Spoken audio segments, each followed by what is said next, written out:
Hi, I'm Dr. Kate Steiner, and with me today at the Unstoppable Summit is Ann Bennett from Ann Bennett Marketing. And Ann Bennett helps women and a few good men develop their personality brand. So can you tell us a little bit about how you came to do the work that you do? Well, my background is deeply in creativity, art. I was a fine artist for many, many years, and a graphic designer. So when I went into business for myself, I realized, the graphic design it's a nice place to be, but it didn't really use all of my capabilities or what I'm really, really good at.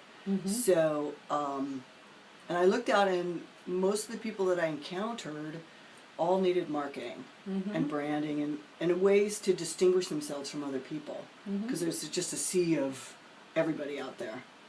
So that's when I decided to develop this whole it's kind of a fun and different way of really accessing your personality brand and who you really are. Okay, can you tell me a little bit more about that? Accessing the personality brand? Yes. Well, I think what happens for a lot of entrepreneurs, particularly people starting out or in mid-levels, is they don't want people to really know who they are. It's kind of like we have this thing, like we can't really be who we are and be paid for it, or make a lot of money doing it. So we have these preconceived notions that we got basically from childhood.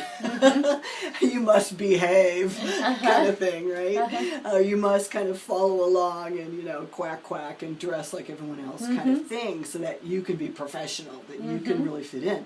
And what's happening now in what we're seeing out in the world is people want to be able to relate to you.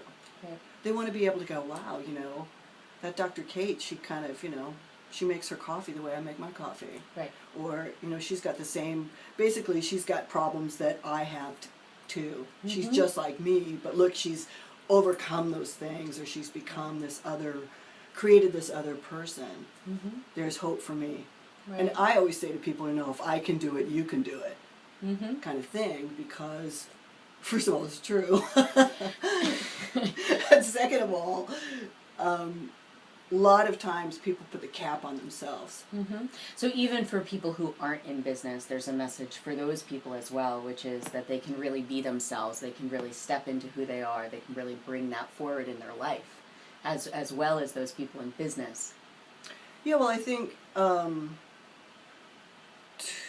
for me, in terms of being fulfilled or satisfied, it's really about just being yourself.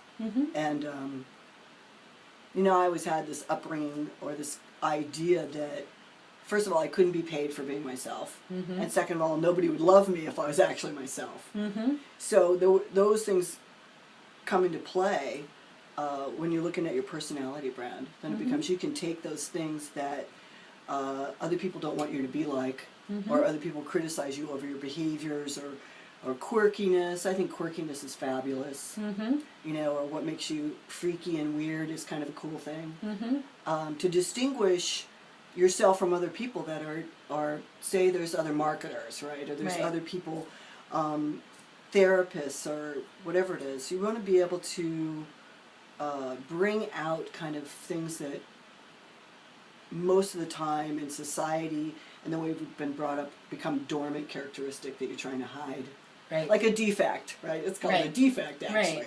Like we want to fix that thing. That's actually the thing you want to play with. Okay, so tell people how they can actually play with their defects in order to get more out of their life and their business. Well, I think, from my opinion, in terms of your faults or your defects, you take a look at the fastest way to see what it might be for you is to look at what your parents told you never to do. Or they were constantly saying, don't be that way. Right, so the critical feedback that you've gotten repeatedly throughout your life. Right. So don't be so loud, don't be so funny, don't take up so much space. There's a lot of mine. Don't be so serious. Right. You're so serious. Whatever it is. Exactly. Right. That thing that you can hear, that little voice, that mommy voice or that daddy voice or whatever, or teachers trying to behave, trying to get you to behave. Right. That piece you take and actually make it bigger. Right. in your personality Right. brand. So explain that a little bit. How do you harness that? And once you're aware of what those defects are, the things that you're trying not to be, how do you harness that and use that? Well, that's when, for me, when I work with somebody, I can see that we can have that conversation. I see what it is. Mm-hmm. Like we talked about serious success. Mm-hmm. Mm-hmm. We came up with these titles that really relate to you. Right. Right? Mm-hmm. Or... and in that case, it was exactly what I was told I wasn't supposed to be. Everybody who came in contact with me said I needed to shift something about the way that I was, about how serious I was, and we actually just said, hey, let's finally embrace it Right. and use it. It's who you are. It's like, lean into it. Right. Uh-huh. Lean into that. Right? It's crazy because it's counterintuitive from Right. our upbringing. Right. Totally. Most of the time. And we expect that we're going to get negative feedback, but there's actually a way when you claim something, it almost gives people permission to see more of you, so that they're actually less hung up on it. They relate to it faster, Mm-hmm. and then they're less hung up on it, and they start to see other things that are there as well. Exactly. Mm-hmm. It's like in the hiding of something is what makes it Right. this weird little thing. It's like an it's an get it. incongruency. They can't quite get a handle on you. Right. So when you can just say, oh yeah, I'm really too loud, I take up a lot of space. Mm-hmm. That's what I do. That's who I am. Right. Uh-huh. It Then gives people you are like, just oh, like yeah, give okay. people permission to accept you the way that you are, and then they can more easily relate to you. They can more easily say, "Oh, okay, like that's just the person that I'm with," versus getting on board with you and kind of pushing it to the side Mm-hmm. and saying that's actually something that we don't want to. We don't want to have here. Like you have to Right. get over your seriousness in order to actually do the rest of the stuff. Right. Yeah. And usually it's the faults and the defects that actually separate you from everyone else. It's Mm-hmm. it's your uniqueness in a way Mm-hmm.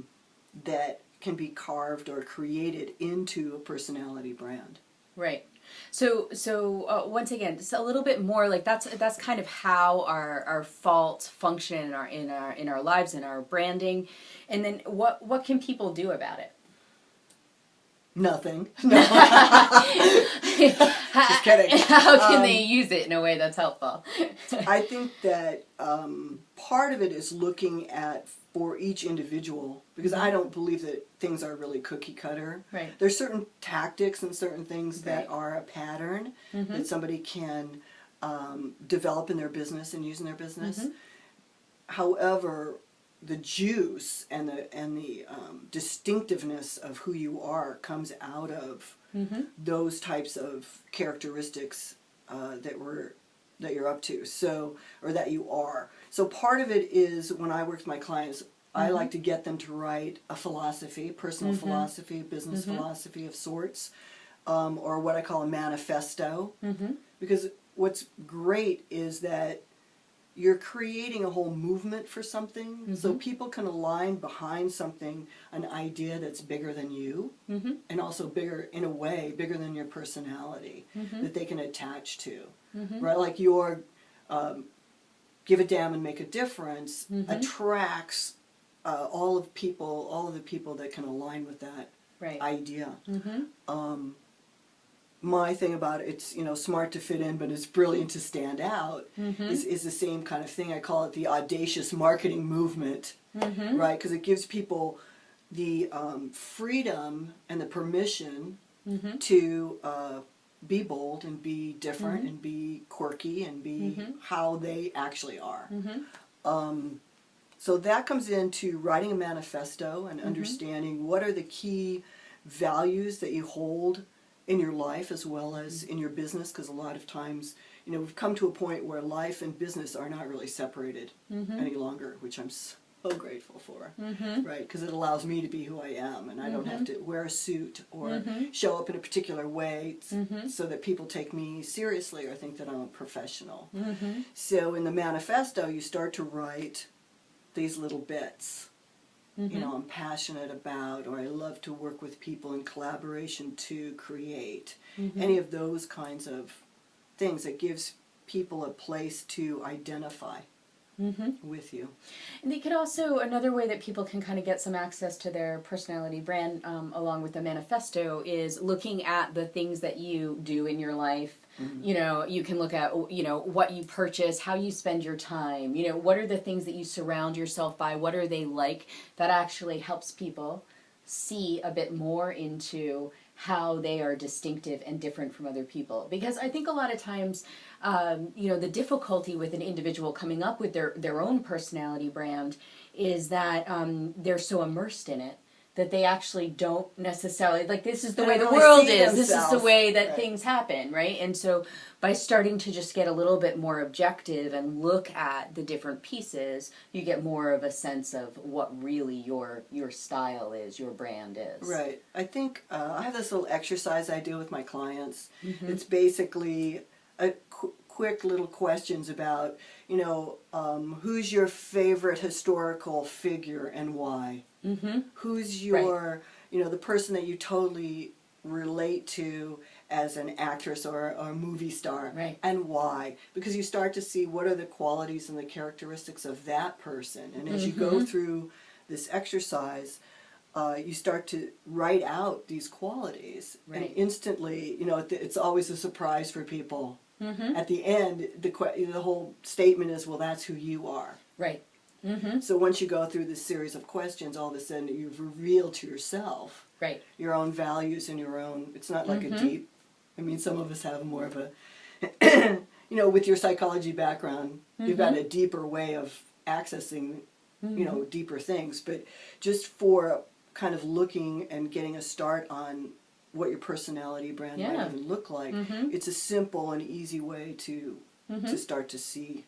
Right, because all of a sudden you can take it, you can look at it, it's outside of you, you almost weren't even aware you were observing yourself, and then all of a sudden it's like, oh, wait a second, here, there I am. Right.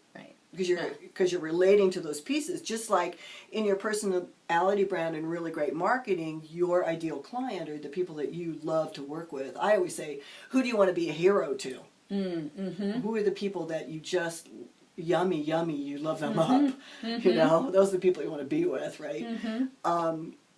So, you know, there's different types of exercises to do that. I have like a DVD that talks about how to write a 7-second head whipping hook, but it's not so much about the hook, but the value of those exercises is to look at what's the transformation that you bring to another person. It's not initially your skills, your you know, the tactics that you use or the modalities for healers that they use in their businesses, but it's actually what occurs. So where a lot of times what people do is they say, hi, my name is so-and-so and I do blah, blah, blah, right? You know, it's like, and I'm a lawyer, right? And there's a way that that's a fast way of communicating, but it doesn't necessarily let people know what it is that you're really doing with them. Right, and it doesn't fascinate. Like you've got, I mean, basically when you're meeting somebody or you've got a couple of seconds, 3 to 6 seconds to be exact, to make an impression, right? Like a lot of personality branding and all this head whipping hooks and this kind of stuff is to make an impression so that you're different than everybody else and the person is like, whoop, you know, when they hear it. So instead of saying, you know, you're a lawyer, you know, you can talk about what you actually cause for people. Well, and the interesting part about it, too, is before you even get to the head whip and hook, chances are the person has summed you up. And that is a really good reason for personality branding, which is that, you know, to be so clear about what it is that you do and what it is that you're creating, that you really are living it, that there isn't that divide between your life and your business, so that people are able to see you very clearly and get on board before you even open your mouth. Yeah, people have a hard time ignoring me when I walk into a room, right? I've got this hair, I've got a style that I dress a certain way, and they're like, oh, creative, ding. You know, and that's kind of obvious. I mean, that's super obvious. With other people who are more mysterious, like yourself, I would say, you know, it's like they're discovering little bits and pieces. They're taking in people take in an overall view immediately and make a judgment. Like you, don't like you. Oh, you're too weird. Oh, you're great. Oh, you're this. Oh, you're that. It's all in that instant. And one of the things that I think is really important for people is to understand why other people find you fascinating. Mm-hmm. Totally. Because a lot of us undermine ourselves. We don't value what makes us interesting to other people. We just... Go ahead. I was going to say it's also just not a conversation people have. You know, it's not a common conversation. People don't like sit down over the dinner table and be like, they're not saying, and you know what I find fascinating about you, and you know what people find fascinating about me. You know, I mean, it's like, unless it's our dinner table, right. But other than that, let me tell you how great you are. But you know, they're not having that conversation. So a lot of times it's like, you know, anything else. We haven't really developed our capacity to be able to see that because it's not the type of conversation that we're having or the type of input that we're getting in that really clear way. So it is important to kind of get a sense of how are people reading you and how can you use that so that you can actually get more people involved in what it is that you're doing. Well, I have this little technique that I do with my clients. Like I have somebody now, I have a psychologist. I have a lot of psychologists as people that I work with, but he's, you know, very, very well known. He has a certain image of himself. You know, so what I like to do is pair those people with a celebrity idea. Just when you think of Gwyneth Paltrow, what comes to mind, right? What are the characteristics of that person as an icon? So all of a sudden you become an icon. Right. So I know we had to joke about, you know, you're like the female Johnny Depp, right? Well, my other client is like, I'm trying to move him from like behind the couch psychologist to a more upfront kind of sexy psychologist in a way. And he's kind of a geek too, right? He's geeky. So it took us a little while to land upon a personality that we could build a whole image around. And we landed on Justin Timberlake. Oh, interesting. Because he's sexy and he's a geek. You know, some people think he's really hot, and other people just think he's kind of a geeky, awkward kind of person. The guy's extremely talented, right? He does a ton of different kinds of things in his business. So that's what we're going to build off of. Great, that's awesome. So you know, our you know, the summit here is about self-care. And so I'd like to make a connection here between this idea of personality branding and self-care. And how is it that doing something like that is actually caring for the self? Well, I think what's really great is loving yourself, obviously, is the key to everything. I mean, once you love yourself, the money flows in, people are in love with you, they want to be with you, right? All that happens, right? So when we can embrace these aspects of ourselves that a lot of times were things that we were told to put the damper on or to play down. When we can love those things and then start to bring them into our businesses or allow them to be expressed in our lives or in however that we're doing the things we're doing, all of a sudden you start to love all the aspects. Right. Not just the stuff that you get the good grades for, right? Absolutely. But all the other stuff, and you start to see it more as a web that can be,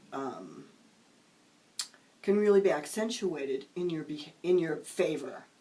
Right? In your favor. And I think all of it, like the first time I was introduced to this idea really was, I was on it, being coached by another coach, and she said to me, well, what was it that you remember from your childhood that you were criticized about? And I said, well, I was always supposed to be less aggressive, less competitive, less, like let the boys win kind of thing. And she started laughing. She was like, that's so great for being an entrepreneur. That is amazing. And I was like, really? It is? Right. because those are the things, and so then it becomes like, oh, I can love that part of myself that Right. loves to win or loves to be like, let's see who's going to be better than the other one for the fun of it. When you go back and you listen to some of the things that have been said about like harnessing personal power, or things like that, like opening yourself, being more authentic, all of that comes down to loving yourself. And in order to really love yourself, a lot of times you need to be able to see yourself. So by clarifying what your personality brand is, you actually get an opportunity to be able to see yourself and like almost fall in love with yourself, like embrace the full your full self, your full potential, and know more about how to move that into the world. Yeah. Totally. I think, even if you didn't have a business and you wanted to just write your personal philosophy or your manifesto, your movement, Right. it would be really empowering. Yeah, and if you get a business, then by loving yourself, like Anne said, that's where you attract the people that you want to attract. That's where you actually are able to create the success that you want to create. So the key there is the self-love part of self-care, and really being able to see and embrace your full self. Yeah, that's what we're calling it. Badass and beautiful. Unapologetically you. Absolutely. Like, no apology necessary. Just be it, do it, have it, love it, own it. Great. Yeah, and so if you had, well, I know you do have something. If people want to follow up with you in some way, they want a little more of this information or a lot more of this information, how would they do that? Well, you can come to my website, annbennettmarketing.com. I think I'm offering like the DVD. Great, awesome. It's a freebie. Brand yourself brilliantly and market like Madonna. Awesome. With action sheets, and it's really great. So you can see that on her speaker page. You can also see a link to that on the page that you're on right now. So when you click on that, you will be able to get her DVD, Brand Yourself Brilliantly. And let's see, what would be like your one big piece of advice for people in closing? Breathe deeply. Laugh loudly. There you and go. Be audacious. Fantastic. So thank you so much. And yeah, we'll be talking to you soon in the next video.